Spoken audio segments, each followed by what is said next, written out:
قومی سیاست اپنی حقیقی کردار کی بجائے الزامات، کردار کشی، غیر ضروری، غیر سنجیدہ معاملات پر بیان بازی کے نیریٹو پر کھڑی ہے۔ بظاہر ایسے لگتا ہے کہ ہم مسائل کا حل نہیں بلکہ شعوری یا لاشعوری طور پر بگاڑ پیدا کرنا چاہتے ہیں۔ اس بات کا کسی فریق کو احساس نہیں۔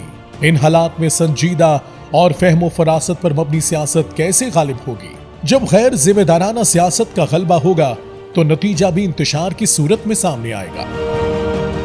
پہلے سیاسی لیڈرز اور اب کمشنر راولپنڈی کے مبینہ الزامات نے پاکستان کے موجودہ زنگ آلود نظام کی کشتی میں مزید چھید کر دیے۔ صورتحال ایسی ہو چکی ہے جو شاید دنیا میں کسی اور ملک میں نہ ہوئی ہو۔ ہماری جگ ہسائی الگ ہو رہی ہے اور دنیا میں ہم تماشا بن رہے ہیں۔ بحیثیت قوم اور ملک ہماری کریڈیبلٹی ختم ہو رہی ہے۔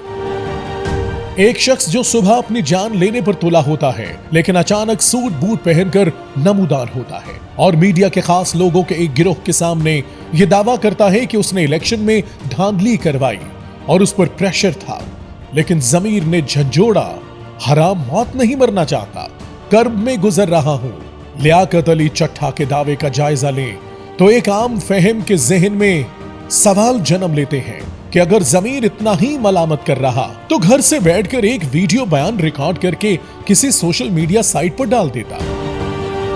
کسی پریس کلب یا کسی میڈیا ہاؤس کی بجائے راولپنڈی اسٹیڈیم میں بغیر کسی پروف کے یہ پروپیگنڈا کرنا کہ اس سے زبردستی الیکشن میں دھاندلی کروائی گئی، کس نے کروائی، کس کا پریشر تھا، اس کا جواب دینے سے وہ قاصر رہے۔ وطن عزیز میں مسلسل افواہوں کا بازار گرم ہے۔ ایک سوچ و فہم رکھنے والا پرسن یہ سوچنے پر مجبور ہے کہ یہ سب کیا ہو رہا ہے، کیوں ہو رہا ہے، کون کروا رہا ہے اور کیوں کروا رہا ہے۔ لیاقت علی چٹھا کس کے ایجنڈے کو پروموٹ کرنے کی ٹرائی کر رہا ہے؟ جرنلسٹ کے سوالات کا کوئی جواب نہ دینا۔ کیا پریس کانفرنس مینج کروائی گئی؟ کیا کمشنر راولپنڈی پاکستان کو ڈی سٹیبلائز کرنے والی قوتوں اور ان کے ہینڈلرز کے ہاتھوں استعمال تو نہیں ہو رہے؟ 13 فروری کو کمشنر راولپنڈی کو 5 سال کے لیے امریکی ویزا ملنا اور 17 فروری کو پریس کانفرنس کرنا، ایسے الزامات کے پیچھے کوئی نہ کوئی میسج یا حکم نامہ تو ہوگا۔ کبھی امریکہ تو کبھی یورپ کو دہائی دی جاتی ہے لیکن فارم 45 کی اصل کاپی نہیں دی جاتی۔ انٹرنیشنل میڈیا کے ایک رپورٹر کے سوال کے جواب میں فارم 45 کا ایک بھی ثبوت نہیں دیا گیا۔ 2013 الیکشن کے بعد بھی افضل نامی شخص نے الزام لگایا اور الیکشن کمشنر اور چیف جسٹس سے استعفیٰ دینے کا مطالبہ کیا تھا، مگر بعد میں معافی مانگ لی۔ کمشنر راولپنڈی نے سچ بولا کہ جھوٹ، لیکن کسی کے دعوے پر یقین کرنے سے پہلے اس کا عمل ضرور دیکھنا چاہیے۔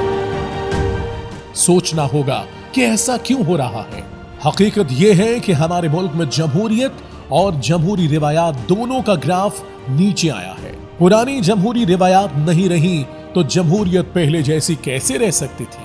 یہ بھی جمہوریت کے زوال کی ہی ایک نشانی ہے۔ سوال یہ ہے کہ کیا ہماری سیاست کا چال چلن ایسے ہی چلے گا؟ کیا ہم اس نظام کو تبدیل کر سکیں گے؟ نئی سوچ، فکر دیکھی جا سکیں گی؟